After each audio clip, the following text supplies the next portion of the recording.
Lucas, capítulo 16, verso 19.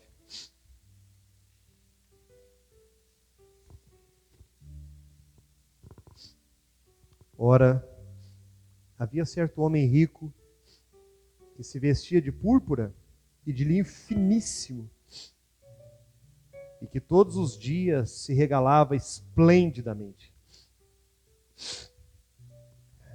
Havia também certo mendigo chamado Lázaro, coberto de chagas, que jazia à porta daquele lugar. E desejava alimentar-se das migalhas que caíam da mesa do rico. E até os cães vinham lamber-lhe as úlceras. Aconteceu morrer o mendigo e ser levado pelos anjos para o seio de Abraão. Morreu também o rico e foi sepultado. No inferno, estando em tormentos, levantou os olhos e viu de longe a Abraão e a Lázaro no seu seio.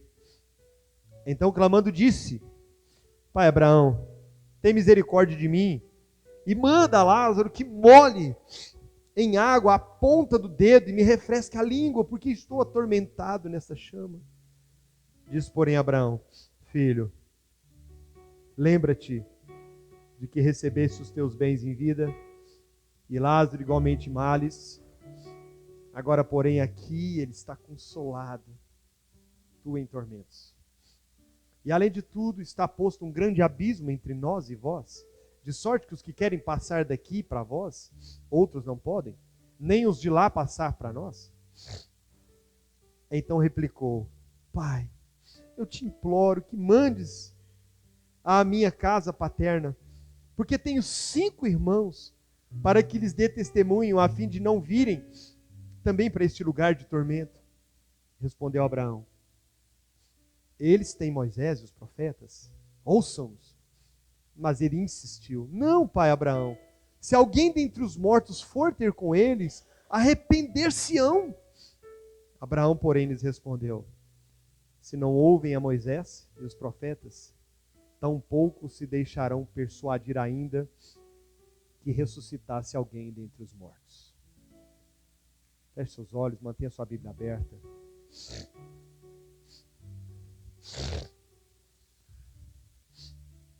Senhor nosso Deus, é bem verdade que o Senhor tem nos surpreendido em muitos momentos aqui nesse lugar. O Senhor hoje já nos visitou de uma forma graciosa, Senhor. Algumas lágrimas aqui já rolaram, Senhor. E nós estamos diante de um texto bíblico que pode fazer toda a diferença na nossa vida, não só aqui, mas no porvir. E eu rogo a Ti, Pai, que derrames o Teu Espírito e faça aquilo que não podemos fazer, que é convencer pecadores que suas almas precisam desesperadamente de Cristo. Senhor Deus, opera com graça e com poder.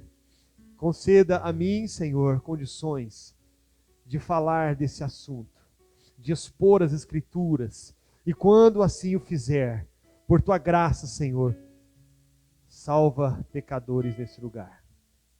Em nome de Jesus. Amém. Podeis assentar.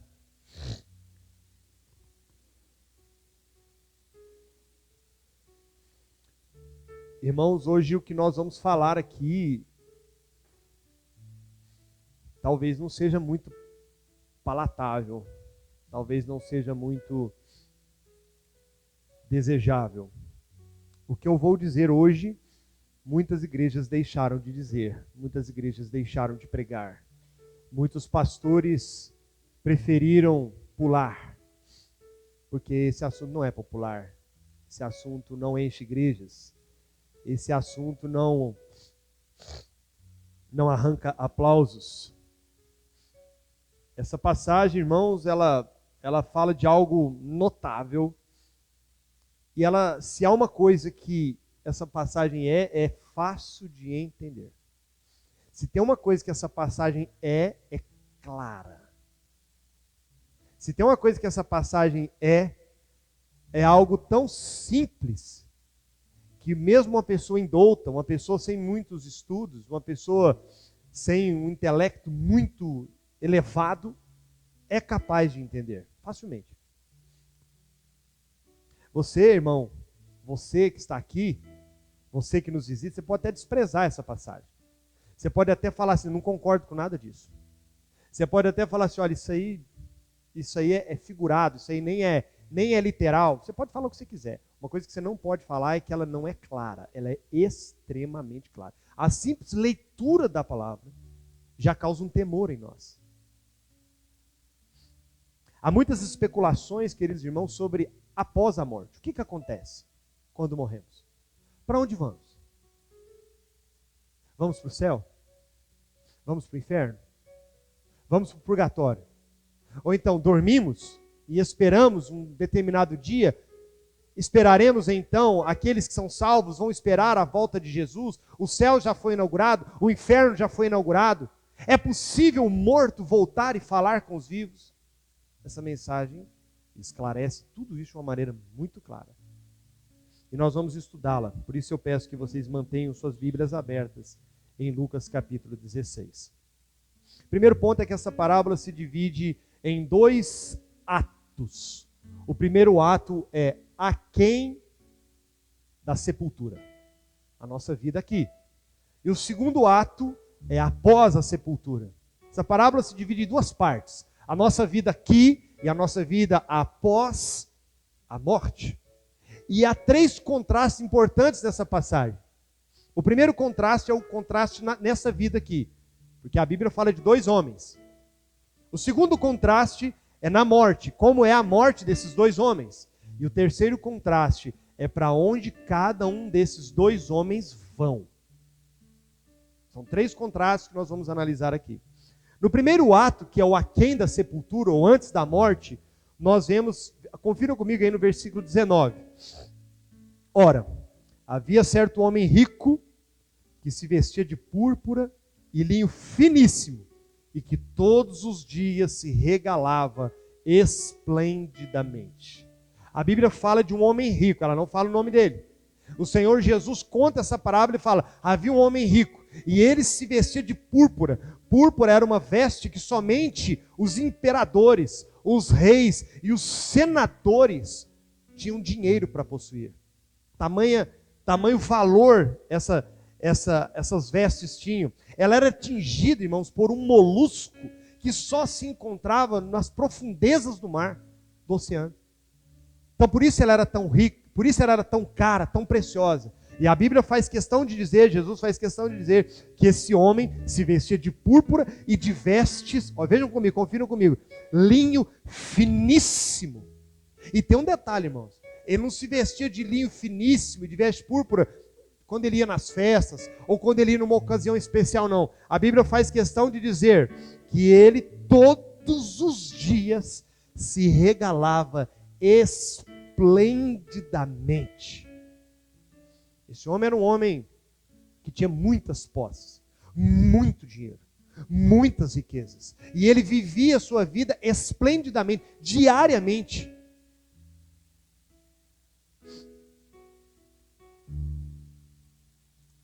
A Bíblia não o acusa, irmãos, de nenhum tipo de pecado, aqui, nesse texto. A vida desse homem era de luxo. O problema dele não era a riqueza. Ser rico não é o problema. Ter muito dinheiro nunca foi o problema. A Bíblia está repleta de homens que foram ricos, mas foram servos de Deus. Mas a Bíblia nos diz, irmãos, que o problema não é o dinheiro é o dinheiro sem Deus.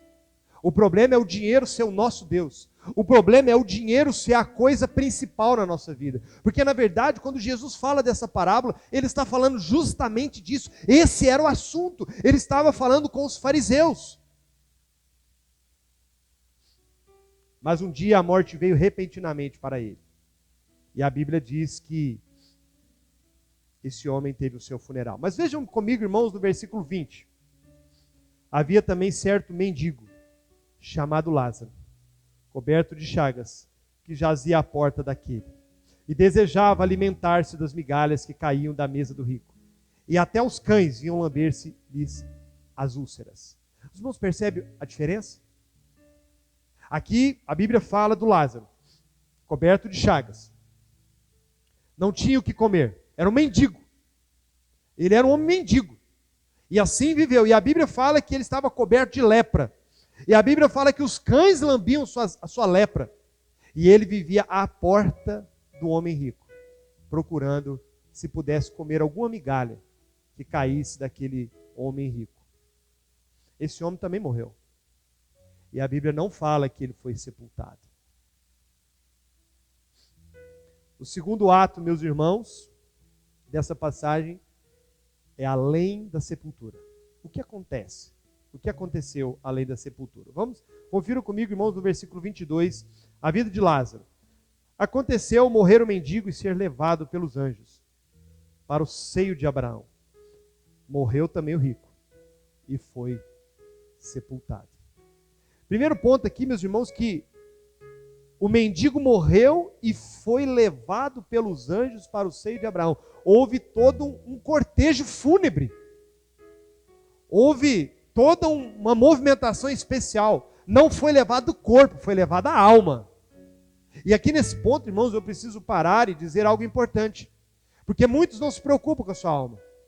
Mas a alma ela é imortal. A alma não morre. A alma não vai morrer. O seu corpo vai morrer. O meu corpo vai morrer. Um dia todos nós aqui, se Jesus não voltar, durante a nossa existência, vamos morrer. E a Bíblia diz que os anjos de Deus buscaram aquele homem. A alma é imortal. E só há dois destinos para a alma: céu ou inferno. Não existe uma terceira via, um terceiro lugar. Hoje se fala muito disso, né? Terceira opção, terceira via. Meus irmãos, segunda palavra, ou nós vamos para o céu, ou nós vamos para o inferno. É curioso, irmãos, que Jesus contou diversas parábolas, mas somente nesta parábola Jesus dá nome: Lázaro.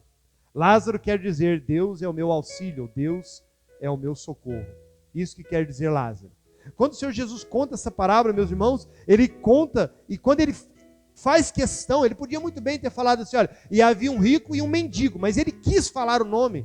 Essa identificação era o fato pelo qual ele foi para o seio de Abraão. Porque para aquele homem, apesar de mendigo, apesar de não ter o que comer, apesar de estar coberto de chagas, de doença, de não ter amigos, de mendigar o pão, de viver uma vida totalmente destruída aos olhos dos homens, ele confiava no Senhor. Ele esperava no Senhor. Ele acreditava no socorro de Deus. E aqui, meus irmãos, já desmonta algumas coisas importantes, não é verdade? Nós vivemos em um tempo em que muitos pregam que riqueza é sinal de bênção. Se você não está prosperando, quer dizer que ou está faltando fé, ou você está em pecado, ou você não está dando uma oferta gorda para a sua denominação. Nós vivemos um tempo, irmãos, meus queridos irmãos, que prosperidade é sinônimo de intimidade com Deus. Mas aqui Jesus desmonta essa ideia e ele nos diz claramente que isso não tem nada a ver uma coisa com a outra. E muitas vezes, meus irmãos, uma outra ideia que aqui desmonta é o seguinte: quantas pessoas às vezes questionam sua vida de dor e sofrimento? Quantas pessoas, às vezes até cristãs, às vezes servos, fiéis, tementes a Deus, pessoas piedosas, mas que vivem uma vida sofrida e muitas vezes se questionam: por que Deus? Por que Deus?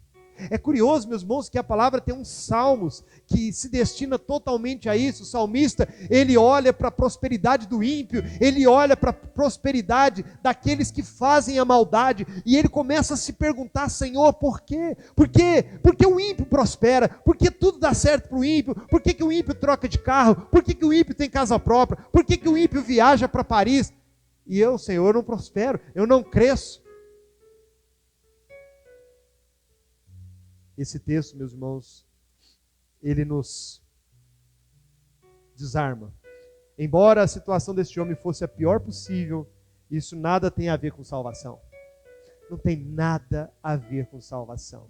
Talvez qualquer pessoa olhasse para aquele mendigo e pensasse: você é um miserável, você foi abandonado por Deus, você foi um abandonado pelo Senhor, isso aí isso é fruto de maldição, com certeza ele fez alguma coisa. Com certeza ele está pagando os pecados dele. Nós não somos assim? Nós não julgamos as pessoas dessa forma? Nós olhamos para as pessoas muitas vezes numa situação difícil e já logo pensamos, porque esse aí não vai na igreja mesmo. Esse aí não dá dízimo, esse aí não é fiel. Quantas vezes eu convidei ele para ir na igreja e ele não foi? Por isso que ele está nessa situação, irmãos, não se engane. Deus tem os seus escolhidos. Não se engane. E a palavra de Deus nos diz, um texto maravilhoso em Romanos 8, versículo 18, fala assim: as aflições desse tempo presente não se podem comparar com a glória que está por ser revelada. Agora veja o rico, irmãos, veja o rico. O rico morreu, assim como Lázaro. Mas certamente ele teve um baita de um sepultamento. Com flores, com música, com muitas pessoas à sua volta, com pessoas fazendo discursos, com pessoas elogiando. Certamente ele teve um sepultamento. A Bíblia não é clara sobre isso, mas pelas riquezas que esse homem tinha, certamente ele teve um funeral de arromba. Todos puderam participar e comentar daquele grande velório, daquele grande funeral. Mas confiram comigo, meus queridos irmãos, que aquele homem, versículo 22, aconteceu morrer o mendigo e ser levado pelos anjos para o seio de Abraão. Morreu também o rico e foi sepultado. Versículo 23, no inferno, estando em tormentos, levantou os olhos e viu de longe Abraão e Lázaro no seu seio. Irmãos, quando ele abriu os olhos, quando ele se deu conta, ele estava em tormentos no inferno. Ele morreu e imediatamente ele foi para o inferno. Imediatamente ele estendeu-se a sua condenação. E a Bíblia diz que lá, naquele lugar, irmãos, a morte não existe. Muitos, é importante falar sobre isso, irmãos, que nós vivemos hoje, meus irmãos, um tempo difícil. E muitas vezes as pessoas tentam tirar a própria vida. Por que alguém pensa em tirar a própria vida? Porque acha que fazendo isso vai dar fim ao seu sofrimento, à sua dor. Não é porque a pessoa não quer mais viver, mas é porque ele acha que com isso ele dará fim à sua dor. A Bíblia diz, irmãos, que no dia do Senhor muitos procurarão a morte e não a encontrarão. Esse homem, quando ele abriu os olhos, ele se viu em chamas, ele desesperou. E ele viu do outro lado Abraão e o Lázaro. O mesmo Lázaro que ele via todos os dias quando ele saía de casa e quando ele entrava dentro de casa. Quando ele saía de casa, ele viu Lázaro mendigando com as suas chagas, com os cães lambendo as suas feridas. Quando ele voltava, ele tinha essa visão e simplesmente o desprezava. Porque a Bíblia diz que Lázaro queria pelo menos comer as migalhas. Pelo menos as migalhas. Irmãos, é interessante porque quando quebramos alguma lei natural, presta atenção, irmãos, logo vem as consequências. O que é isso? Se você pôr a mão no fogo, você vai se queimar. Se você pular de um prédio, você vai, no mínimo, quebrar uma perna, um braço, ficar paraplégico ou até morrer.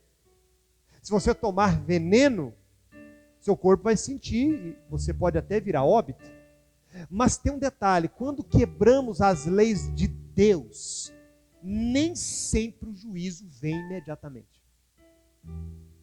Quando quebramos as leis de Deus, presta atenção nisso, irmão, nem sempre o juízo de Deus é imediato. Às vezes você olha a situação do nosso país, as diferenças sociais, a miséria, as injustiças, aquilo que os homens estão fazendo, aquilo que os homens podiam fazer e não fazem. E você pensa, onde está Deus? Onde está o Senhor? Será que Deus de fato existe? Esse é um dos argumentos dos ateus. Se Deus existe, por que existe o mal? Por que existe tantas coisas ruins? Por que Ele não acaba com o mal? Quando se quebra uma lei espiritual, nem sempre a consequência vem na hora. E é por isso, irmãos, que os homens gostam de pecar. Gostam de viver em pecado, porque eles não veem o resultado na hora, e eles não pensam que um dia vão ter que prestar contas. Queridos irmãos, por isso muitos se deleitam em pecado. Mas aqui, meus irmãos, continuem comigo, algumas lições importantes nesse texto. algumas lições são importantes, eu queria que vocês prestassem bem atenção. Primeiro, a posição que o homem ocupa diante dos homens nem sempre é a posição que ele ocupa diante de Deus. Muitos podiam olhar para o rico e pensar, esse homem é um homem abençoado. Esse homem é um homem de Deus. Porque não é possível alguém se vestir de púrpura, alguém vestir com linho finíssimo, alguém viver regaladamente todos os dias de sua vida. Esse homem é agraciado por Deus. E nem sempre alguém que está sofrendo absurdos conforme esse homem quer dizer que Deus o abandonou. Essa é a primeira lição. A segunda lição que nós tiramos desse texto, meus irmãos, é que a morte vem para todas as pessoas. É um sinal de igualdade na equação da vida. A morte nivela todos nós. Quem tem muito, quem tem pouco. Quem é muito inteligente, quem não tem inteligência nenhuma. Quem é muito bonito e quem é muito feio. Se é que existe isso, a morte nivela todos nós. A terceira lição. Deus leva os salvos para o céu na hora da morte. Deus leva os crentes para o seio de Abraão, para o céu. Mas, olha o que Paulo diz. Para mim o viver é Cristo e o morrer é ganho. É a nossa esperança, irmãos.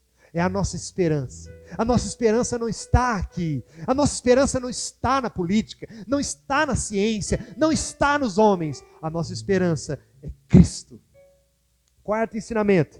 As pessoas não convertidas descobrirão o valor da sua alma tarde demais.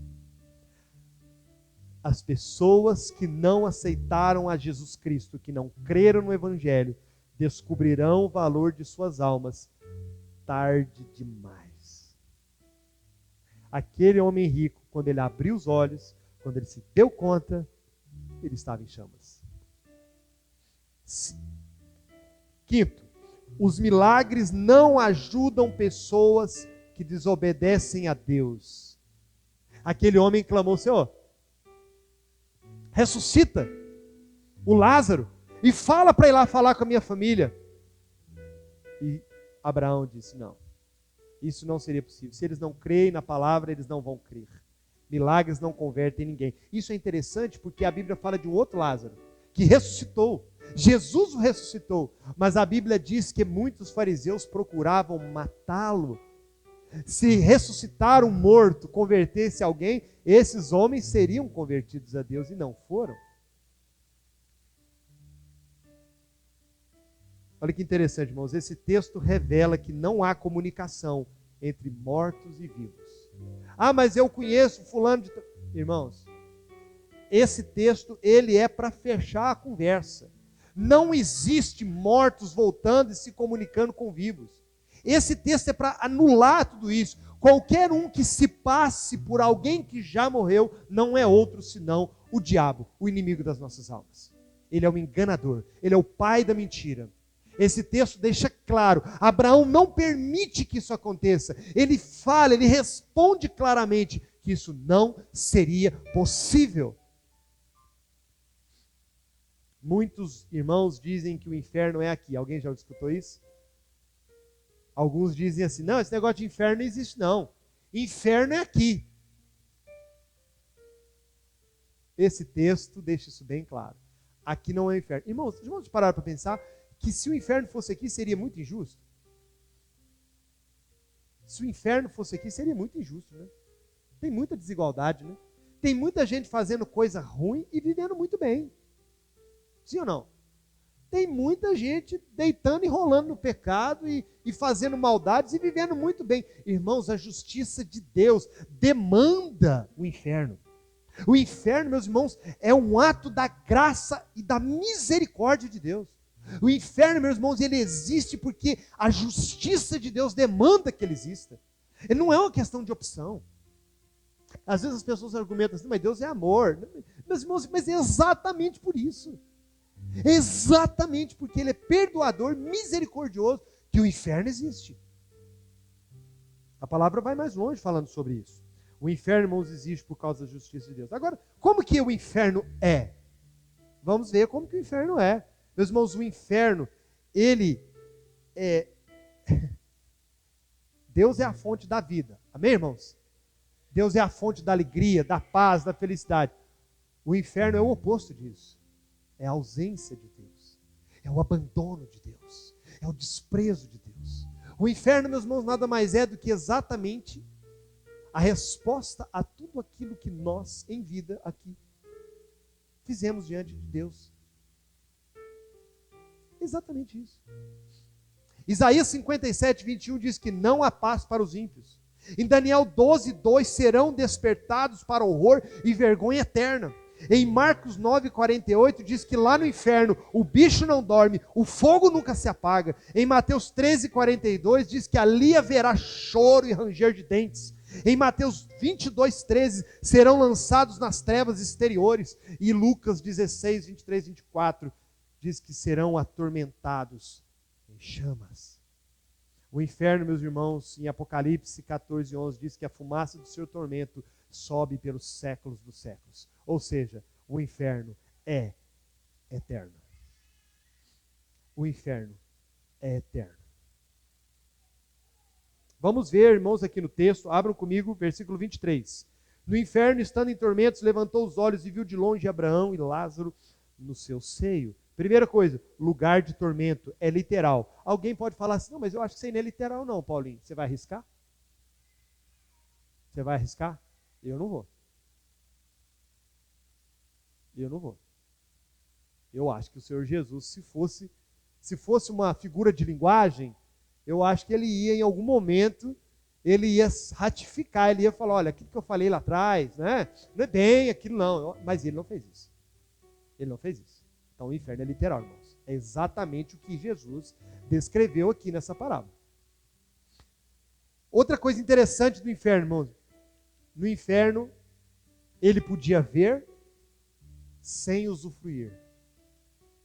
Quando o rico estava em vida, tudo que ele desejava, ele comprava, ele adquiria, porque ele tinha dinheiro para isso. Não havia nada que os seus olhos desejassem que ele não pudesse possuir.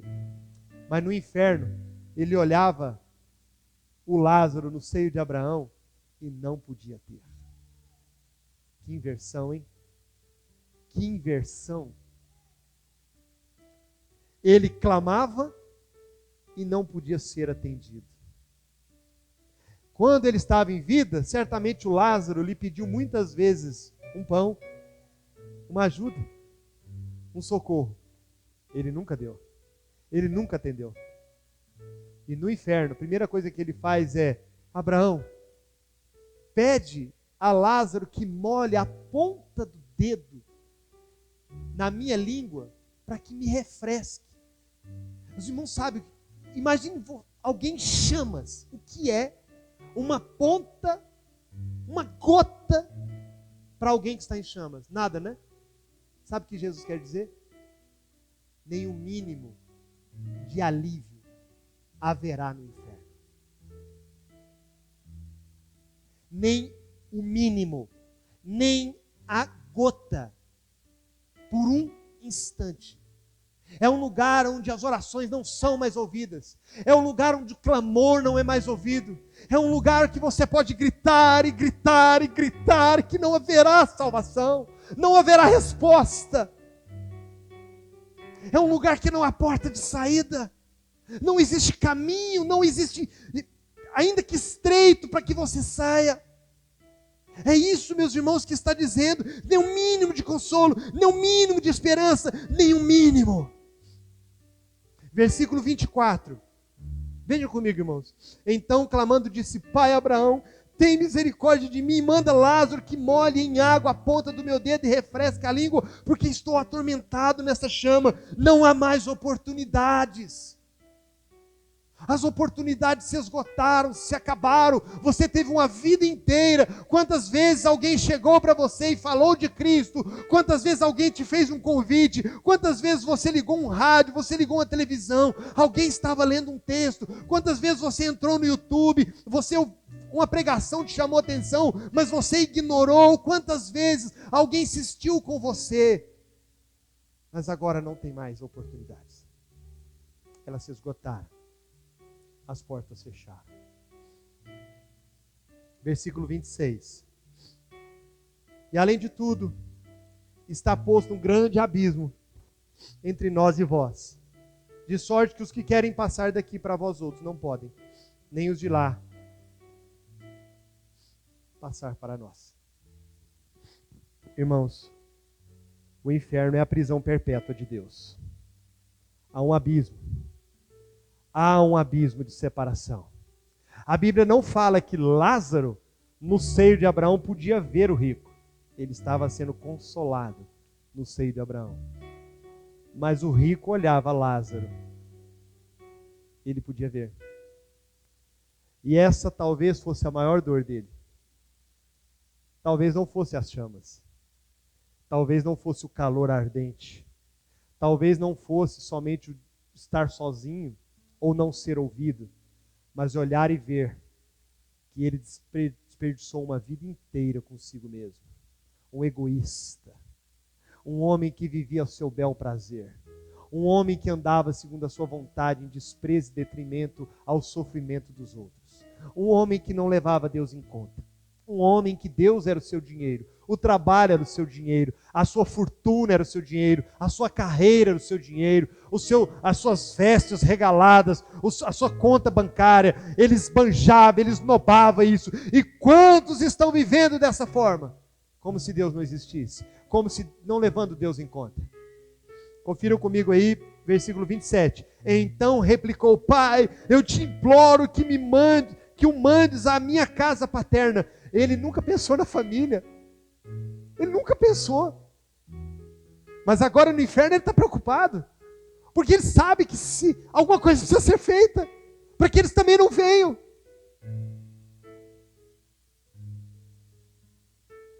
O pedido de socorro não é atendido. A misericórdia de Deus não mais o alcançará. Talvez alguém pode pensar, mas o pedido dele foi um pedido legítimo, né? Ele não tá, agora nessa altura ele viu que para ele não ia acontecer mais nada, mas ele começa a pedir pela família. Ele começa a pedir pelo pai, pela mãe, ele começa a se lembrar, meus queridos irmãos, tem ideia do que é isso? É um estado de consciência, é um sofrimento mental, é um sentimento interno, e um sentimento de impotência, de não poder fazer nada. Alguém que podia fazer o que quisesse, ir por onde quisesse, e tomar as decisões que quisesse. Ele era o próprio Deus, ele era o próprio Senhor de sua vida, não dava satisfação para ninguém, gastava o seu dinheiro com o que ele queria. Mas agora, nem sequer a oração por um ente querido foi atendida. Confira comigo o versículo 27 e 28 novamente. Versículo 28. Porque tenho 5 irmãos, para que lhes dê testemunho, a fim de que não virem também para este lugar de tormento. Os irmãos estão entendendo o que o texto está dizendo, irmãos? Ele está queimando na chama, dia após dia, noite após noite, clamando: faça alguma coisa, Abraão, faça alguma coisa, salva minha mãe, salva meu pai, salva meus 5 irmãos, não permita que eles venham para cá. É um lugar, meus irmãos, de oportunidades perdidas. Versículo 28 e 29. 29. Respondeu Abraão: eles têm Moisés e os profetas, ouçam-nos. Talvez alguns dos irmãos aqui possam pensar: não, mas o que custava ouvir o rico, né? Mas ele dá uma resposta que mexe conosco. Ele fala assim: olha, os seus irmãos, a sua família, eles têm, olha o que eles têm: Moisés e os profetas, que eles ouçam. Os seus irmãos estão vivos, os seus irmãos estão na terra, e eles não estão desamparados, eles não estão abandonados, eles não estão à mercê, assim como você, rico. Eles têm a oportunidade. A palavra está sendo pregada, os profetas estão profetizando, a igreja está pregando. Se eles não ouvirem, sinto muito.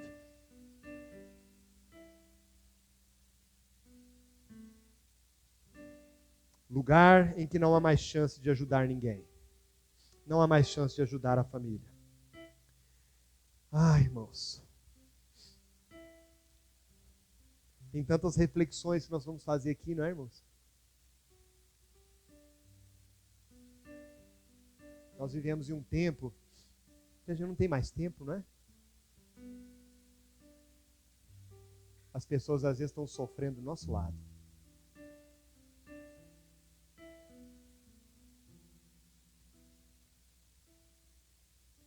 O que gera fé, irmãos, é a pregação do Evangelho, sabia? Por isso é que Abraão fala isso. Abraão está dizendo o seguinte: não adianta eu ressuscitar Lázaro para ir lá pregar. Eles não vão ouvir. Não adianta eu ressuscitar um morto e voltar lá. Eles não vão ouvir. Não adianta sequer eu ressuscitar você. Eles não vão ouvir. Não adianta. Se eles não ouvirem Moisés e os profetas, ninguém mais. Eles ouvirão. E sabe qual é a prova disso, irmãos? Que o próprio Filho de Deus veio ao mundo. O próprio Filho de Deus encarnou e veio ao mundo. E como o louvor que nós cantamos aqui, ele foi o mais desprezado entre os homens. As pessoas viravam o rosto dele. Isaías 53 diz assim: quem deu crédito à nossa pregação? Quem ouviu? Quem atendeu para o braço do Senhor? Quem atentou para as suas palavras? Não é assim hoje. Não é assim entre nós, não é assim em nossos cultos. Eu estou aqui pondo as vísceras para fora e você está olhando para mim assim com cara de paisagem, como se eu estivesse falando de uma outra coisa que não fosse da sua alma, como se talvez não fosse a última oportunidade. Será que você não percebe que a decisão de onde a sua alma vai, ela não se dará na sua morte? A morte não faz ninguém bonzinho. Vocês já foram a algum velório que alguém falou mal do morto? Todo mundo fala bem do morto. Pode ser a pior pessoa.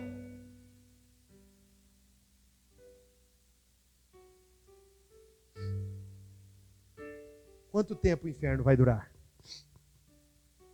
Eternidade. Para sempre. Já pensou um familiar seu no inferno? Como que você fica bem com isso? Como que você almoça pensando, minha avó está lá, ela está lá no inferno, eu estou aqui comendo esse churrasco, minha avó está lá no inferno. O meu irmão partiu, ele não creu em Cristo, ele está lá, ardendo. Você acorda de manhã, ele continua lá, e você está aí vivendo a vida de qualquer maneira.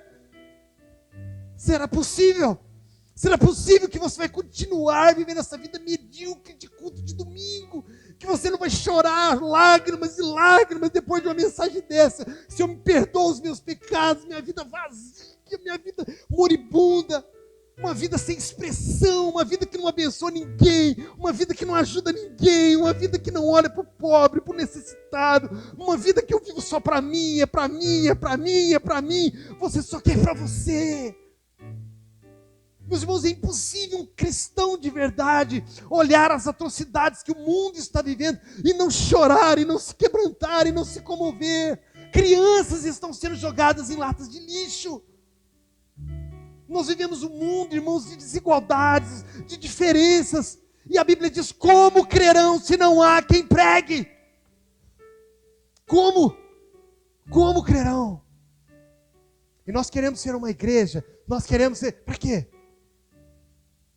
Por quê? Será que depois de um culto como esse, você não vai chegar em casa e não vai reunir seus filhos, você não vai orar com eles, você não vai falar com eles, você não vai abrir esse texto e falar: filho, você está indo para o inferno, filho. Amanhã pode ser tarde, você não sabe. Amanhã pode entupir uma veia, amanhã ele pode ser atropelado, amanhã pode acontecer um acidente no local de trabalho, nós não sabemos. O rico vivia como se isso nunca fosse acontecer, mas quando ele abriu os olhos, lá estava, e não havia mais esperança.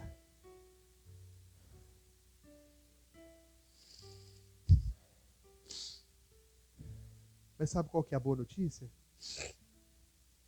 É que você não precisa ir para lá. Cristo morreu. E sabe o que é interessante, irmãos? Quando Jesus morreu, ele falou assim: tenho sede. Ele sentiu o que o rico sentiu. Ele queria que molhasse a ponta.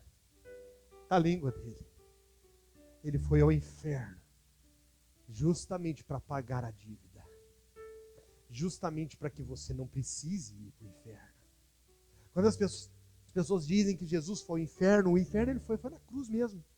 Lá na cruz mesmo, ele sentiu quando ele falou, eu tenho sede, é porque queimava. E ele já sentiu o pecado, a ira de Deus despejada. Ele sentiu exatamente o que o rico estava sentindo naquele momento. E quando ele fala assim, Pai, por que me desamparaste? Porque ele estava lá, irmãos. A oração dele não pôde ser ouvida. Ele estava lá, condenado. Condenado, irmãos. A oração dele, o Pai desviou dele o rosto. Aquele homem pregou, viveu a vida em amor, aquele homem ressuscitou pessoas, curou pessoas, libertou pessoas, e as mesmas pessoas prenderam, o mataram. As mesmas pessoas que cantaram Hosana, como nós cantamos aqui hoje, disseram crucifica, crucifica. As mesmas pessoas. E ele, Pai, por que me desamparaste? A oração dele foi como a do rico, Deus não podia ouvi-lo, porque por causa do pecado de toda a humanidade, o meu e o seu, estava sobre ele. E mesmo assim você não crê, e mesmo assim você está aí olhando para mim. Você devia estar de joelhos, você devia estar clamando, você devia estar em lágrimas.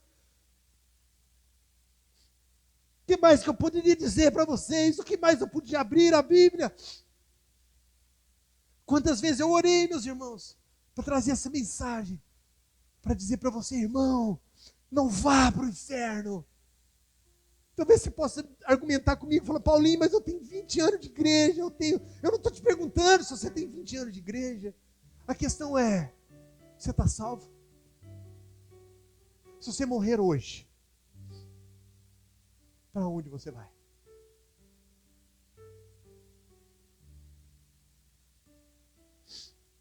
Feche seus olhos.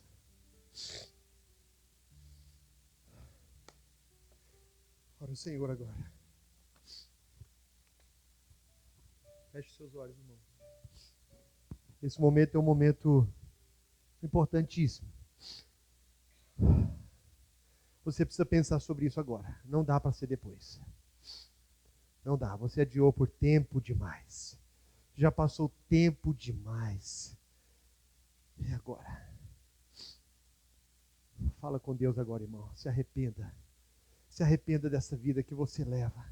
Se arrependa dessa forma que você vive em detrimento aos outros. Como dinheiro, como sendo seu Deus. O seu casamento é o seu Deus. O seu carro é o seu Deus. Você mesmo é o seu próprio Deus. O seu dinheiro. Esquece tudo isso, irmão. Isso não vai te levar a lugar algum. O máximo que você vai ter é um cortejo de homens e um grupo de pessoas te elogiando, mas você cairá no esquecimento. Mas não de Deus, não de Deus. Mas hoje você pode aceitar a Cristo na sua vida, entender que Ele morreu por você e dizer, Senhor, eu creio, eu entrego a minha vida ao Senhor. Eu vou dar alguns instantes, se você quiser, irmão, ajoelhar, se você quiser ficar de pé, se você quiser clamar, se você quiser orar, mas não saia daqui sem essa certeza de salvação.